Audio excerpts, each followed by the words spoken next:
आप देख रहे होंगे बंगाल जल रहा है, वहां की मुख्यमंत्री चुप है, दंगाइयों को शांति दूत कहती है। अरे लातों के भूत बातों से कहां मानने वाले हैं? सेकुलरिज्म के नाम पर इन लोगों ने दंगाइयों को दंगा करने की पूरी छूट दे रखी है। पूरा मुर्शिदाबाद पिछले एक सप्ताह से चल रहा है। इस प्रकार की अराजकता पे लगाम लगनी चाहिए। कांग्रेस मौन है, समाजवादी पार्टी मौन है, टीएमसी मौन है। वे धमकी पे धमकी दिए जा रहे हैं, समर्थन कर रहे हैं। बांग्लादेश के अंदर जो हुआ था उसका समर्थन कर रहे हैं बड़ी बेशर्मी के साथ। अगर उन्हें बांग्लादेश अच्छा लगता है तो उनको बांग्लादेश ही जाना चाहिए, क्यों भारत की धरती पर बोझा बने हुए हो। Meanwhile, Trinamool Congress leader Kunal Ghosh has made a massive accusation in connection with the Murshidabad violence that killed 3 people, alleging that a central agency and the border security force or the BSF were part of this conspiracy. BJP leader Dilip Ghosh, meanwhile, has accused Firhad Hakim of threatening Hindus to convert or flee. Listen in. Receiving some inputs and allegations that there was a larger conspiracy behind those incidents with the help of a part of BSF. There was a gap in border. Some miscreants entered, they made chaos and they were given safe passage to return. यहाँ के हिंदुओं को बंगाल से निकालने के लिए जो साजिश चल रही है बांग्लादेश बनाने के लिए, उसी के तहत जहाँ जहाँ हिंदू कम संख्या में है वहाँ सब जगह अशांति और हिंसा फैलाया जा रहा है। ममता बनर्जी की वही इच्छा है, जैसे कि बांग्लादेश में हिंदू को बोला जा रहा है या तो इस्लाम धर्म ले लो या तो जमीन छोड़ के चले जाओ। यहाँ भी वही प्रकार है, ये लोग हिंदू को भगा के उसका जमीन कब्जा कर रहे हैं। Meanwhile, government sources have told CNN News 18 that they are monitoring the situation on ground very closely, especially the Home Ministry that's tracking the developments with early probes hinting at the possible involvement of radical elements from Bangladesh.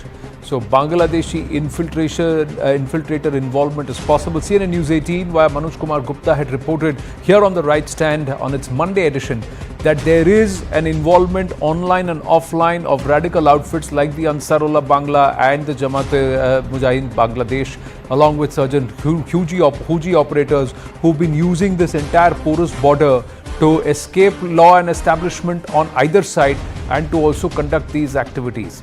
Let's go across to our guest, Pradeep Bhandari, national spokesperson of the BJP, Professor Manojit Mandal, political analyst, and Abhijit Majumdar, author and journalist. Namaste, Jai Hind, Jai Bharat to everybody. Thank you. We've got more inputs coming through on the Malda Murshidabad angle through the course of this conversation. I will share that with our viewers and with you. But first thought, Pradeep Bhandari, an organized conspiracy by central agencies, including certain portions of the BSF, to allow infiltrators to come, create mayhem and go away. Even in Bhangor, Siddiqui and the Furfura Sharif guys, ISF say, humne nahi kiya. Somebody else has come and done it and then gone away. Well, Anand, the truth of the matter is, Anandji, that the Trinamool Congress has been exposed in front of the people of India because what has happened in Bengal is sponsored by Mamata Banerjee, encouraged by Mamata Banerjee's government and instigated by Mamata Banerjee's government. On the specific charge of the Trinamool Congress, this is one such example of a testimony of a Hindu lady called Khushbu Das, who is a resident of Dhulia, who said that we feel safer after the BSF has come. So if the charge of TMC would be correct, the people of Bengal, the Hindu families who have migrated would have bided. It's not correct. But let me come to the core of the argument. I charge here that the entire intent of the state government was to let this happen. Because Siddiqullah Chaudhary on April 11th, who is a minister in Mamata Banerjee's government, said, and I quote, that he said that we will first occupy districts nearby Calcutta. After that is when we will march towards Kolkata. Look at how the chronology of the anti-Hindu violence has moved. It started from Murshidabad, which is more than 60% Muslim population. It moved to Malda, which is 50% Muslim population, and eventually it has now reached near Calcutta in South 24 Pargana, which is 35% Muslim population. So it has targeted happened in places where either the Muslim population is majority or it is 35%. And even in the last successive instance, Mamata Banerjee's government has neither arrested Siddiqullah Chaudhary, neither booked Siddiqullah Chaudhary. In fact, after Siddiqullah Chaudhary, it was Bappi Haldar who further instigated and said that those who back the Waqf bill, I will take out their eyes. The eyes will be gorged out. And in all of this, Mamata Banerjee has been a mute spectator. So she led the fire, was watching the anti-Hindu violence, and eventually acted as the firefighter, which is not the case. In fact, another point which I want to mention here is a very important point. Had it been Waqf Anandji, this would have been the only incident which has happened. Recall after the 2021 post-poll violence, which was an anti-Hindu post-poll violence, what did the Calcutta High Court say? The Calcutta High Court said that it was not rule of law, but law of the ruler happening in Bengal. Saraswati Puja, Durga Puja, every time the Hindus have to go to the court. Even in this case, it was the Calcutta High Court intervening and deploying the central forces. So if the intent of the state government was to stop the violence against the Hindus, it would have done it at least in one instance. But it has not done it because Mamata Banerjee is losing ground in Bengal. It is consolidating its vote bank, and she's categorically said that in 2024 that those Hindus who support the Bharatiya Janata Party for her are kafirs. This is state sponsored. The Calcutta High Court has intervened. Wherever the central forces will be deployed, we assure the people of Bengal not a single incident of violence will take place there. There are a lot of questions coming your way, Pradeep Bhandari, but first, Professor Manojit Mandal, would you like to respond that the Home Minister of the state of Bengal has allowed this to perpetrate as it consolidates her chances to return as Chief Minister again? I think this kind of weird and unfounded allegations should not be responded with at all. I do not wish to dignify such comments. Let me take this opportunity to, wish you a Bengali Happy New Year, and also to the co-panelists. Incidentally, the people of Murshidabad, including Shamsarganj, they are also celebrating Baishakhi. The things are coming to normal, gradually. People are on the street, the shops are opening, but the BJP can't take it because they had a sinister plot, everyone knows. They can't take it because people now have foiled their attempts, Hindus, Muslims together. The kind of sinister divisive plot the BJP orchestrated has been foiled. Who better than Sukanta Majumdar? Everyone knows that what kind of troublemaker he is. I think he is a minister in the Modi government. He must take responsibility for tweeting all those nasty pictures, all those doctored pictures, saying that these are pictures from West Bengal. And on the other hand, the same person is shedding crocodile's tears. The fact remains that the police have taken action on the right time. Even the central agencies were called in by the same police, and things are absolutely normal. But BJP now will have to foment trouble because they have an elections 1 year down the line. I do have reasonable apprehension that this kind of troubles on the basis of Waqf bill will be is being made by BJP, keeping in mind the 2026 election. They can't win the election on the basis of development and positive politics of Mamata Banerjee, the kind of schemes, that welfare schemes that she has rolled out, and this has been their favorite topic since 2016. And Mr. Anand, if you take note of the history of BJP's rise in Bengal since 2016, the communal tension has also been rising. And this kind of, complementary relationship that BJP has with communal tension, I think is for all of you to know. There are researchers everywhere in the world that whenever there is communal tension, communal rise, BJP gain politically. That's history for you. So I think BJP's attempt to foment the trouble is still there. But I repeat, Hindus, Muslims, irrespective of their religion, they are on the street and they have foiled all these attempts. The violence was there for 1 or 2 days, but things are absolutely under control at this point in time. Okay. But BJP will still try to play politics. Let Pradeep Bhandari respond to your allegations. Just 1 or 2 aspects. It was not the police that called for the central forces. It was the courts that ordered the central forces. And had the cops been on the ball, then this violence would not have happened. That's one. The other thing, just for viewers and for everyone to consume, if Hindus and Muslims together are trying to ensure that none of this violence is happening, why is it that it's only 400 Hindu families that had to flee Murshidabad? Why is it that it's not Muslim families who had to flee? If the violence was being perpetrated by agents who were deliberately wanting to cause mischief, and it was not targeted at one section of society, then why is it that it's only Hindu families that are? So I'm just putting those questions for everybody to think about. Pradeep Bhandari, respond to Manojit Mandal.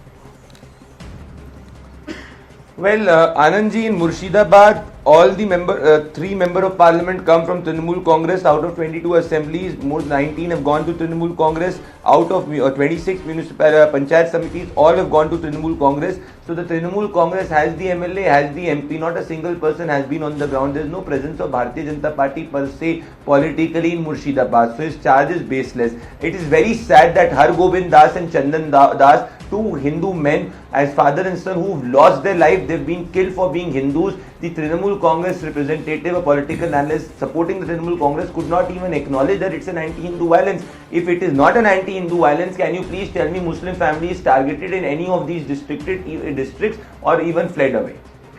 Yeah, the other thing, Abhijit Majumdar, just let Abhijit Majumdar also come, and then Professor Manojit Mandal, I'll circle back to you. You've got more information to share also, so we'll move on. Abhijit Majumdar, the BJP is supposed to be or branded as a Hindutva party, but everywhere it is able to mobilize such large number of Muslims to go and create unrest and target Hindus who it's supposed to be representing. And this is its way to come to power. Something defies logic here.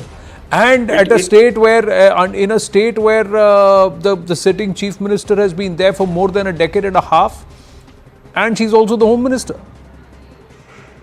No, it doesn't add up, and this is not a isolated incident. This has been going on. See, I mean, it's fine. I can understand parties doing minority politics, saying that they protect minorities, etc., etc. But in a state like West Bengal, if you turn your head from minoritism, Islamism, which has been, I mean, it is there in plain sight.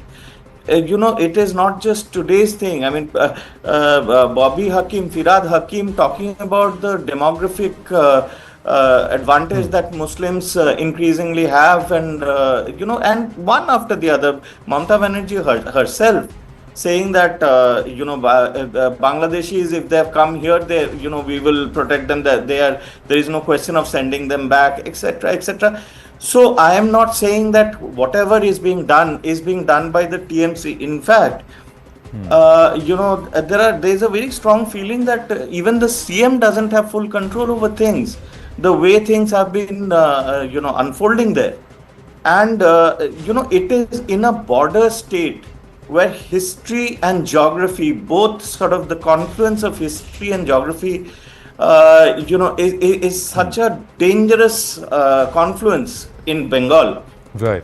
To play with this is like playing with fire, and nobody is going to ultimately gain from this. Even if in the short term, say TMC gains, or from the counter consolidation of Hindus, BJP gains, ultimately nobody is really going to gain. We must understand, we must at least remember history, how waves, and now people who are Hindus are becoming refugees in their own land. From Murshidabad, from Malda, now it has spread to South 24 Parganas. Now there is one other question that I have. I mean, from the reports that I have read, from what I'm hearing on TV, Anand, when the violence broke out in Murshidabad, there was victim after victim have said that police have done nothing to protect them. But when the violence reached South 24 Parganas, Bangor, and that ISF area, the area of the Siddiquis, the Furfura Sharif guys. Furfura Sharif. Then the police actually, for the first time, police countered the violence with a completely iron hand. Beat ke theek kar diya sab. But that, is it because ISF went with the left as a alliance partner? ISF left Congress last elections, no, not with the Trinamool Congress. Even within Muslims, is the administration sort of treating two sets of rioters or protesters differently? That is a question that ought to be answered. But my, again, it's a part of continuity. It's part of a continuity, Anand. This this continuum has seen 1947, it's seen 1971. Do we want another tearing apart of our entire social fabric and our landmass? That's a question. CM 20 years ago, CM 20 years ago, when she was a member of parliament, she waved papers in parliament. Correct. And delivered absolutely fierce speeches against the infiltration from Bangladesh. But that was a different time, sir, What because happened? at that time she was part of the NDA, if my memory serves me right. And then after that, now for the last decade and a half, she's been chief minister and she's ousted those who she picked up cudgels with. But one would want to say, no matter what politics one plays, they would not want this to happen to their state or to their motherland. So it's a dire situation, and it's beyond politics. It's national security. It's about our own existence as Bharat as we know it today. Gents, I'm just coming to moving on to two big inputs that are coming through. We'll share that and then we'll take this conversation forward. Right, so Manoj Kumar Gupta getting us more details on this. An intel note that runs into hundreds of pages has been accessed by CNN News 18, and it shows a substantial demographic shift in West Bengal, raising concerns about potential imbalances, migration issues and crimes in the region. Following the 2021 election, violence and attacks on Hindu properties in districts like Murshidabad and Malda, bordering Bangladesh, have driven many families to leave these areas. So it's a quiet exodus that is happening. In Muslim majority regions, Hindu-owned businesses are allegedly experiencing boycotts, leading to asset sales at below market rates. Muslim population growth is concentrated in these border districts, reshaping local power structures and contributing to tensions and Hindu migration. Muslim families in rural districts such as Murshidabad and Malda report a higher birth rate. Intelligence officials are saying illegal immigration from Bangladesh, including Rohingya, has significantly altered the demographics in these border districts. The ruling Trinamool Congress has been accused of vote bank politics, with allegations suggesting that the settlement of migrants is being facilitated in exchange for electoral support. Benefits like stipends for imams and minority housing scholarships allegedly disproportionately favor Muslim communities. Historically, post-partition in 1947, the Muslim population in West Bengal has been around 12%, with Hindus forming about 88%. Now, according to the 2011 census, Muslims constituted 27.01% of the state's population. That's about 24.6 million, while Hindus were at 70.54%. By 2025, nearly 14 to 15 years later, estimates suggest that Muslims may account for 30 to 33% of Bengal's population, approximately 34 million, due to higher fertility rates, immigration, illegal migrants, and also socio-political factors. Murshidabad had a Muslim population of 67% in 2011, which is expected to reach 70% by 2025. This is unnatural. A growth of 3% in less than 15 years is unnatural. Now, this increase is due to its proximity to Bangladesh, high fertility rates, immigration from Rohingya. Malda, known for its agricultural hub, had a Muslim population of 51.27% in 2011, expected to reach 55%, nearly a 4% jump in less than 15 years. North Dinajpur had a Muslim population of 49.72% in 2011, projected to rise to 53%, again a 4% jump by 2025. This is due to cross-border infiltration and government appeasement politics. Birbhum had a Muslim population of 37.06% in 2011, which is expected to increase to 40% by 2025. South 24 Parganas, Bangor, where there is trouble happening, Muslim population was about 35.57% in 2011, expected to reach 38% by 2025, influenced by urban migration from Bangladesh and appeasement policies. Birbhum had a Muslim population of 37.06% in 2011, expected to reach 40%. So these are numbers which we need to be mindful of. Nadia had a Muslim population of 25.58% in 2011, expected to reach 28% by 2025. Also, increasing madrasa influence in the border districts has been noticed. The Intel note covers this. Howrah had a Muslim population of 24.47% in 2011, projected to reach 27% by 2025. Kolkata, Muslim population of 20.6% in 2011, expected to rise to more than 23% in 2025, with economic opportunities drawing Muslim laborers from rural areas. Another input, Network 18's group editor Investigations and Security Affairs, Manoj Gupta, getting us further details. There's a mirror image of atrocities on Hindus in Bangladesh. In some districts of West Bengal, it's mirroring it. What radicals are doing over in Bangladesh is being repeated template-wise here. Festivals like Durga Puja facing restrictions in Muslim majority areas, while Islamic institutions are expanding. Hindu exodus from Murshidabad to Malda, similar to exodus of Kashmiri Pandits. Rohingya penetration in Bangladesh is similar to increasing Rohingya influence in key West Bengal districts. Muslim control over mango and vegetable markets in some districts has intensified, displacing local Hindu traders. Rohingya refugees from Bangladesh are reportedly and deliberately pushed into border villages. In Murshidabad and Malda, their presence is seen as a strategic move to consolidate Muslim vote banks. In Malda and Murshidabad, Muslim officials dominate local police and administration, raising concerns about collusion and enabling illegal settlements. Thousands of unregistered madrasas are operating independently, many funded by donors coming in emanating from the Middle East, Gulf region. These institutions, not regulated by the state, suspected to be receiving Gulf funds through Hawala network. Graduates often travel to Middle East for further studies, returning as clerics, promoting conservative ideologies. Salafism, Wahhabism, rampantly pushed there. That's what the note says. Murshidabad, Malda, North Dinajpur, focal points due to proximity to Bangladesh. These regions host madrasas with advanced infrastructure, sending 50 students annually to Gulf regions for religious training. Intel reports are linking some madrasas in Burdwan and Murshidabad to terror groups like the Jamaatul Mujahideen Bangladesh and the Ansarullah Bangla. These groups later exploit these institutions for recruitment. Unregulated madrasas in border districts are suspected of spreading Wahhabi ideology. Groups like JMB exploiting these networks for recruitment. Pradeep Bhandari, Professor Manojit Mandal, Abhijit Majumdar, we may be at different sides of the political ideology, but I'm sure we are all united as one when it comes to Bharat. How is this being allowed? If an Intel note running into hundreds of pages is there and we have accessed it, Pradeep Bhandari, what is the government doing about it? This is beyond local governance. This is national security. The government,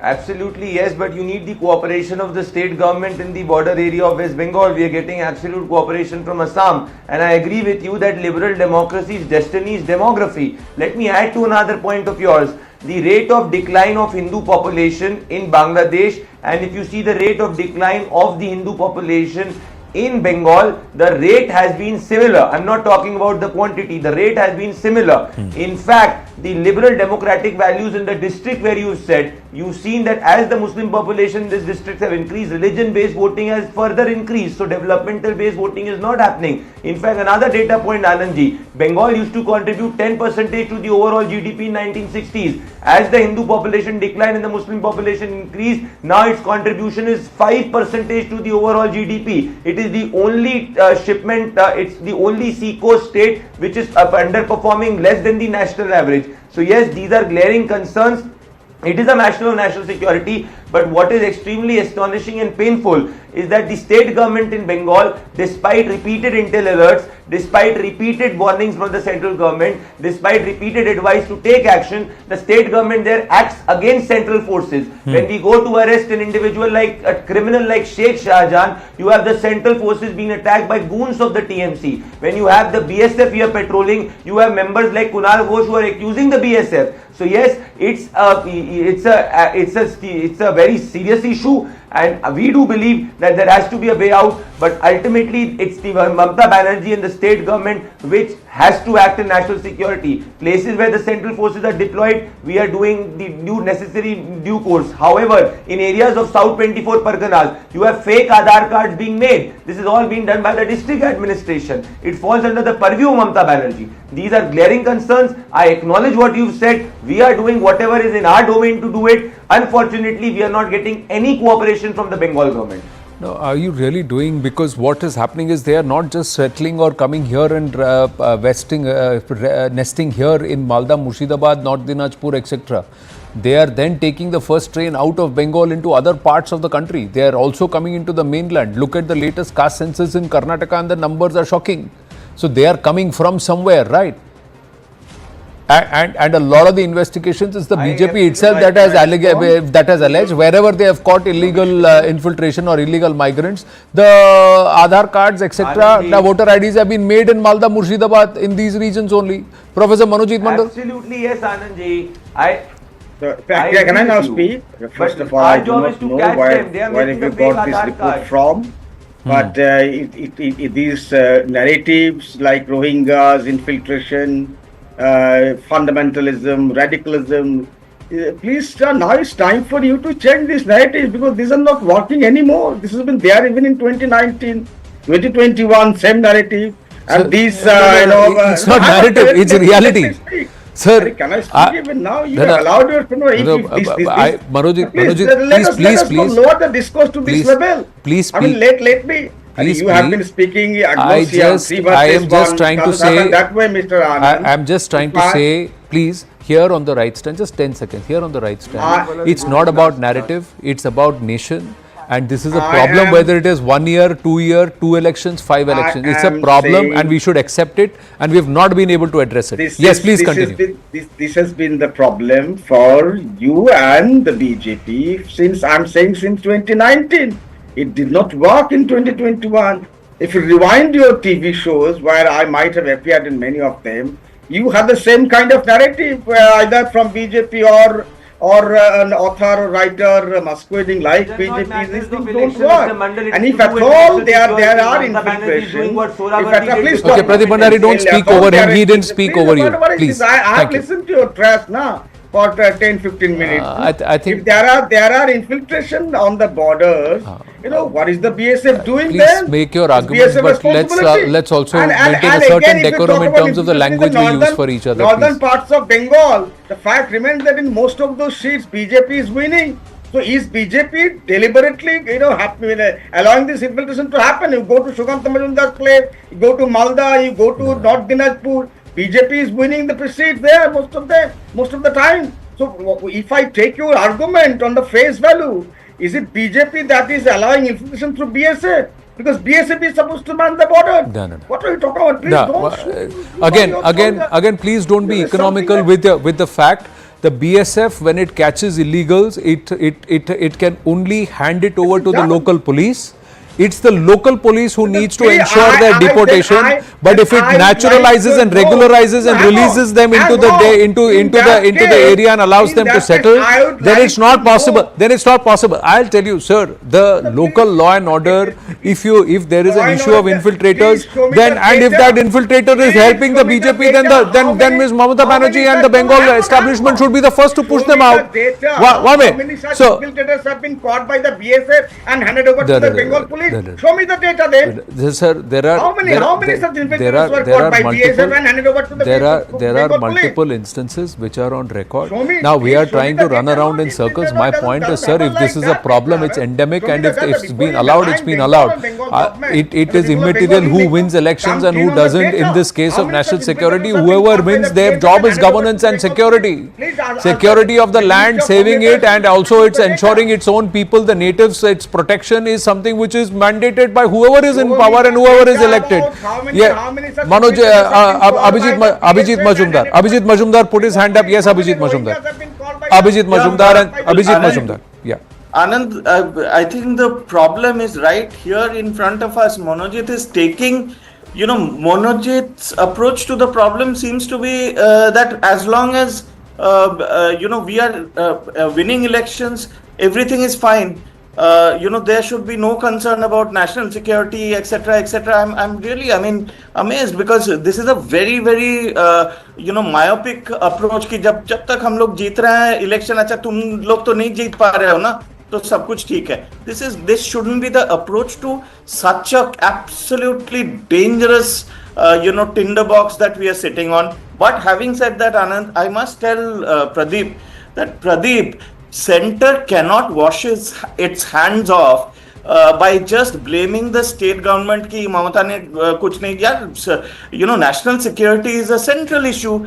BSF, the central, and let us accept that no. 1 second, the BSF, BSF, there has to be serious reforms in BSF, Anand.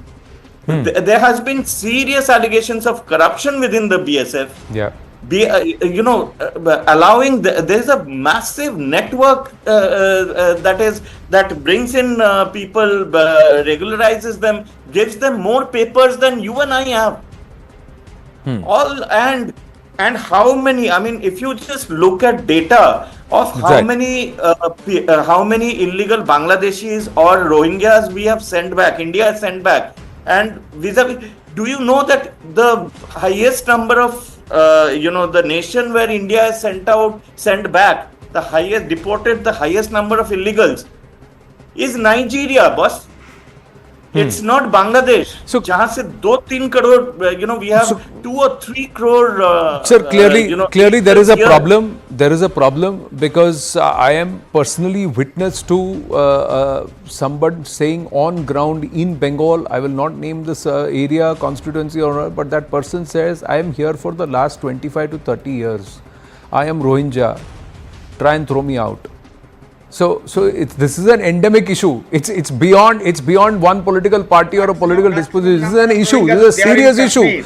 Pradeep Bhandari. Pradeep Bhandari. Kashmir, 40,000 of them. Pradeep Bhandari. It's in Kashmir. Final word. I have to wind up, sir. I have to wind up. While I acknowledge it, just 10 seconds.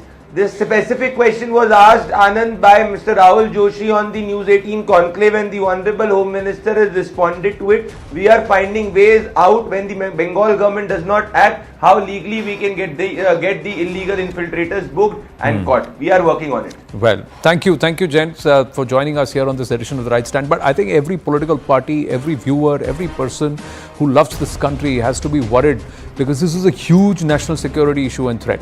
And the BSF that often comes under this entire fire, amid this entire political aji-baji. Let's see what they have to say. Former DG BSF Rakesh Asthana ji takes the right stand on the other side. Stay with us.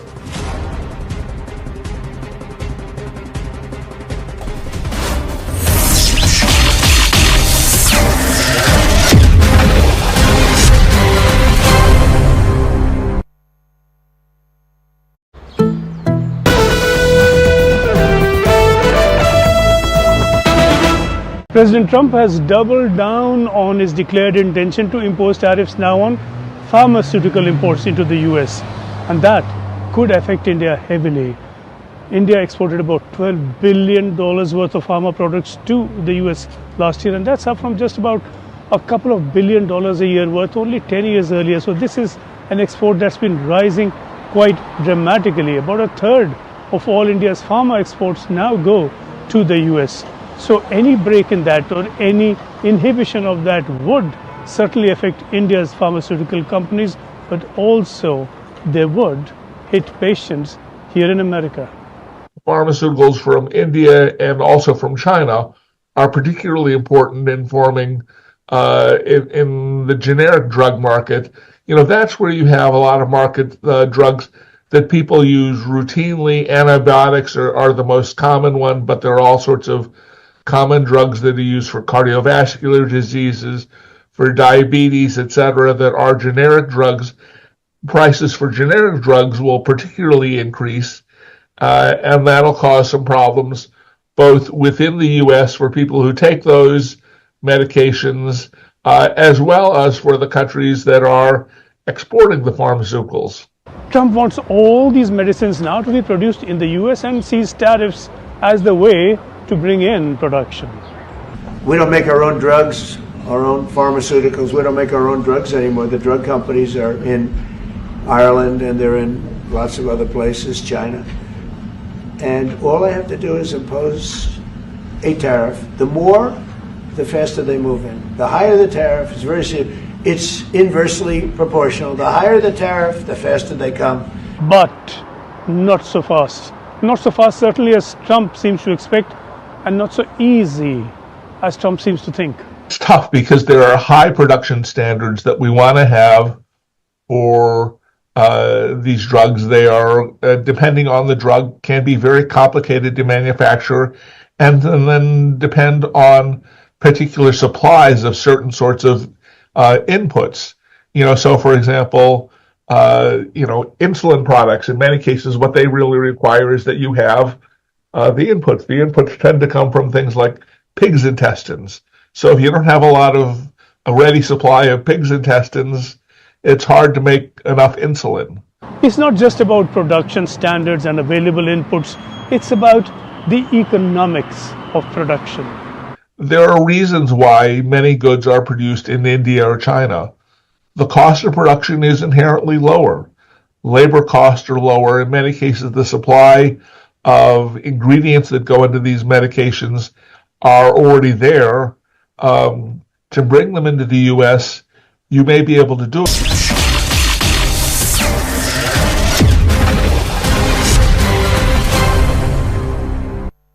To understand Malda, Murshidabad and this current issue in Bengal, we have the former BSF DG and someone who's worn many hats and many responsibilities. A pleasure speaking with you, Rakesh Asthana ji. Thank you so much. Thank you. My first question to you is your assessment of the situation in Bangladesh. Beg your pardon, Bengal. Law and order wise, it's a very tough and difficult situation, and it should have been handled with a firm hand in the beginning itself. But Murshidabad has seen one whole week of violence. There has been a claimed exodus of Hindu families. There is targeted violence. A lot of them are also blaming illegal immigration. Your assessment, because Malda, Murshidabad are border areas with Bangladesh, your assessment of this region? Murshidabad and Malda are historically very hypersensitive districts. It's bordering Bangladesh, and there has been a history of illegal immigration and people coming and settling down in these districts. So far as law and order problem is concerned, as a police officer, I can tell you that in such a situation, the anti-social elements take advantage of any program given by anyone, and they are in the forefront of arson, looting and whatever violence which takes place. As a police officer, I should foresee the situation. There must have been a lot of intelligence reports from the central agencies as well as the state intelligence setup. And as a police officer, being the head of the district or local police officer, we have lists of people who are anti-socials. The troublemakers.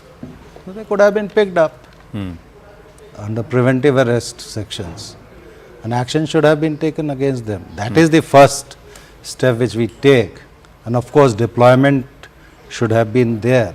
I am not criticizing anyone, but if I look at it from a police officer's point of view, it's a law and order situation, and it should have been dealt with very firmly right from the beginning. You've been the Delhi Police Commissioner in the past also. You've been CBI Director. You've headed narcotics and of course BSF DG. When the courts say that this situation can be controlled only with the deployment of central forces, is that a reflection on the state police? Yeah, if I am Police Commissioner of Delhi, if somebody tells me that your police force is not able to control it, ask for the outside forces, it will be definitely a bad thing for me. Yes, but in such a situation, there is a provision that state government can requisition for the central forces, and MHA has been very liberal in giving the central forces to the states to handle the law and order situation. And if at a later stage they have been asking for it, it means the situation is not very good. They have not been able to control. And since BSF has been inducted there, I must tell you, BSF is one of the finest professional forces in the world. It is the largest border guarding force in the world. Training is excellent, and our officers and men are well trained to handle any situation, be it at the border or for any internal security duties. But when there is criticism mounted at the BSF, When they say BSF to border pe, they cannot control infiltration, so then why are you blaming the local government or the local police? How would you answer this? It's very easy to put a blame on BSF. The border with Bangladesh, I think if I remember correctly, it is around 4,096 kilometers border with Bangladesh so far as India is concerned. Out of this 4,096 kilometers, 2,200 kilometers approximately is the border between West Bengal and Bangladesh. And BSF is deployed there. The border has been fenced to a large extent, but nearly 600 kilometers of border is yet to be fenced. A lot of issues are there, especially the land which has to be given by the state government to the BSF for preparing it for the fencing. Land is yet to be given. So what BSF can do? But I must tell you, the BSF has been using technology in a great way or in a very effective manner to guard the borders where the fencing is not there. So large scale cameras have been deployed there, CCTV cameras. Where the rivers are flowing, then boat patrolling are there. BSF has its own marine division. We are trying our level best to control the infiltration, the BSF. But you cannot blame the BSF for the illegal immigration, because a lot of factors are there which are working against. What are these factors? Or what are the 3 or 4 basic reasons why this entire Bangladesh, West Bengal linking is happening, the nefarious activity? So what I had seen as DG BSF or as DG Narcotics Control Bureau or as not limited but as my stint in the CBI, I have found that there are 3 basic issues, and that relates to the smuggling. One is this cattle smuggling. Second is drug smuggling. And third is fake Indian currency notes. Now all these 3 criminal activities are being handled by organized gangs. The gangsters, and they operate in a very organized manner. They have links across the border also.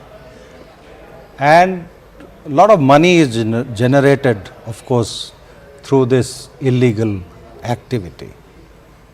And unfortunately, the people who are involved in this trade, they are being protected as the protection money has been given to the concerned in the state. So it's very difficult not difficult, it is, they are not readily controlled by the police, because state police is responsible for the policing in the state. BSF is there for guarding the borders, but if there is any policing issue, it has to be handled by the state police. So organized crime of these 3 nature and commensurate illegal money which is being generated and used for influencing the concerned is, I think, is one of the main concern so far as the law and order issue is concerned. But even if we were to look at currency notes, drugs or cattle smuggling, where is this entire illegal immigrants coming into, be it Bangladeshi or be it Rohingya, coming into these regions? How is that linked? Because they are saying it's happening unabated. Some of the numbers are quite startling. The population rise is disparate, and they are saying there is a fake document racket, Aadhaar card ban jate hain, then they are entering mainland Bharat, moving out of West Bengal and coming into all of this. So how can that be stemmed? Because today that seems to be the issue, one of the issues which we are facing with our borders with Bangladesh, especially from the Bengal First side? thing is that make it 100% fenced. Huh. Secondly, whoever has already come, they should be identified and sent back. If they cannot be sent back, other legal action should be taken against them. It has to be a holistic approach and a focused approach if you want to tackle the issue. And it requires a lot of willpower to do it. Now, many are saying, and we've just got inputs, and the MHA has also said that they are looking at the impact of Bangladeshi radicals influencing or exerting their influence on this side via online, offline, however it is. Is that a possibility? Outfits like the JMB, outfits like Ansarullah Bangla, their radical entities trying to act here on Indian side? Definitely, because now these outfits, which are basically out to destabilize our country, will definitely use the local elements to carry forward their agenda. Not only locals, but whoever has come here, settled down here, they might be working on their behalf, no doubt about it. And it's a typical working style of any terror outfit which is used to destabilize the other country. It's quite possible, yes. So what can be done? How can we stop it? Did you take any steps during your tenure as BSF DG? I'm sure you had the Bengal situation in front of you, Bengal, Bangladesh. So when I was the DG BSF, I think I must tell you that the intelligence branch of the BSF, we call it by a different nomenclature, is one of the most effective intelligence setup in our country, and they get ground level intelligence very fast in advance, and they share it with the state police or the central agencies for countermeasures.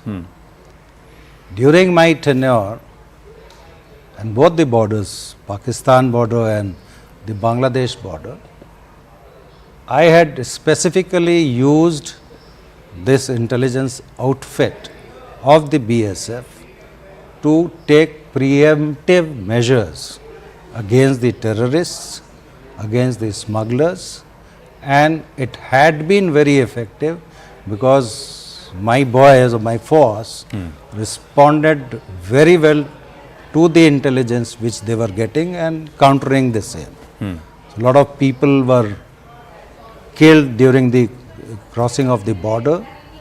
A lot of drugs were seized, weapons were seized, the drone activities were countered effectively. So, if as a DG BSF, I must say that the intelligence unit of BSF and the force on the ground, they worked in tandem and they worked effectively. But then when you catch these illegals, you have to hand it over to the local police. Yeah, whenever illegal immigrants or these intruders, they are caught, we, after doing the preliminary paperwork, we hand them over to the local police, who is supposed to take action against them subsequently. They are supposed to, but do they? A former BSF DG said, "Kai baar aisa nahi hota tha. We would catch them, hand them over, 2 din baad they would be roaming around, and we can't do anything because the local police has let them out." Yes, of course, that is a fact.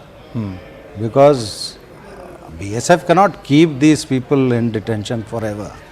The legal action has to be taken by the state police because police is a state subject, and after handing them over to the local police, I think whatever has been told to you by the previous officer of the DG of the BSF is correct. There is also this entire extension of the boundary patrolling, 50 kilometers into the territory that was extended. Was that after your tenure as BSF DG that the state was allowed, like in Punjab, and the BSF had patrolling rights extended from? When I was the DG BSF, we had a different areas of operation on different borders and different states. I had proposed for extending the limits. And if I distinctly remember, during my time it did not come through. Subsequently it came through. The basic idea behind it was that if the area of operation is more, because what is happening on the borders, the smugglers mostly are active deep inside the territory. And since BSF doesn't have that much of jurisdiction to operate, it was difficult for BSF to control that operation, because ultimately it is going to go to the other side, or from the other side it's going to come to our side. So 50 kilometers stretch was proposed for effective functioning of the BSF. So you proposed that, it got implemented, but the argument is that it's not being allowed in Bengal. I have no situation report to me as of now, but if it is not allowed, then I think it is bad. It should be allowed, because we all are working for the security of the country. It's not you or me or we and they. It is BSF is also a part of the security setup. Right. And we have to work in tandem with the local police. Only then the effectiveness will be there. Okay, my final question, Rakesh Asthanaji, you've taken time to come to the studio, so I just want to ask you this. If there was enough political intent and also will of the forces, could the current situation in Bengal have been A, avoided, B, corrected? It could have been avoided, of course, because everybody knew that this bill has been passed and these will be the repercussions so far as law and order situations are concerned.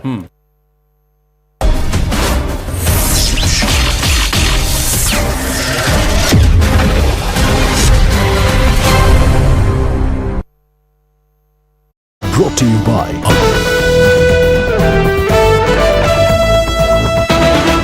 President Trump has doubled down on his declared intention to impose tariffs now on pharmaceutical imports into the US, and that could affect India heavily. India exported about $12 billion worth of pharma products to the US last year, and that's up from just about a couple of $1 billion a year worth only 10 years earlier. So this is an export that's been rising quite dramatically. About a third of all India's pharma exports now go to the US. So any break in that or any inhibition of that would certainly affect India's pharmaceutical companies, but also they would hit patients here in America. Pharmaceuticals from India and also from China are particularly important in forming in the generic drug market. You know, that's where you have a lot of market drugs that people use routinely. Antibiotics are the most common one, but there are all sorts of common drugs that are used for cardiovascular diseases, for diabetes, etc., that are generic drugs. Prices for generic drugs will particularly increase, and that'll cause some problems both within the U.S. for people who take those medications, as well as for the countries that are exporting the pharmaceuticals. Trump wants all these medicines now to be produced in the US and sees tariffs as the way to bring in production. We don't make our own drugs, our own pharmaceuticals. We don't make our own drugs anymore. The drug companies are in Ireland and they're in lots of other places, China. And all I have to do is impose a tariff. The more, the faster they move in. The higher the tariff, it's very simple. It's inversely proportional. The higher the tariff, the faster they come. But not so fast. Not so fast, certainly, as Trump seems to expect, and not so easy as Trump seems to think. It's tough because there are high production standards that we want to have for these drugs. They are, depending on the drug, can be very complicated to manufacture, and then depend on particular supplies of certain sorts of inputs. You know, so for example, insulin products, in many cases, what they really require is that you have the inputs. The inputs tend to come from things like pig's intestines. So if you don't have a ready supply of pig's intestines, it's hard to make enough insulin. It's not just about production standards and available inputs. It's about the economics of production. there are reasons why many goods are produced in India or China. The cost of production is inherently lower. Labor costs are lower. In many cases, the supply of ingredients that go into these medications are already there. To bring them into the U.S., you may be able to do it, but inherently it will be higher cost. Given the price to be paid both by patients and producers, neither is likely to agree with the writing up on the wall at this pharmaceutical store. President Trump has doubled down on his declared intention to impose tariffs now on pharmaceutical imports into the US, and that could affect India heavily. India exported about $12 billion worth of pharma products to the US last year, and that's up from just about a couple of $1 billion a year worth only 10 years earlier. So this is an export that's been rising.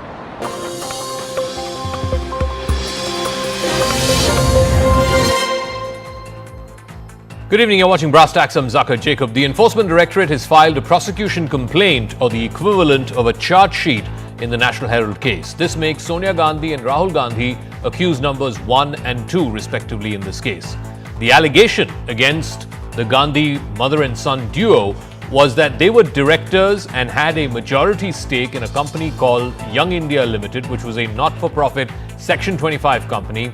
It allegedly pocketed 2,000 crores worth of properties, prime properties in Delhi, Mumbai and other cities under the Associated Journals Limited, which used to publish Congress-backed newspapers and journals.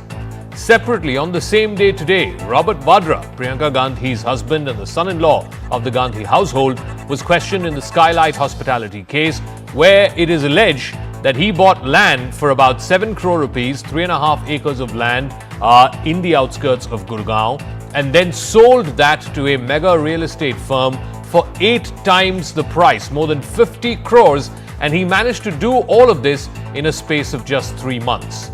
Is the corruption net closing in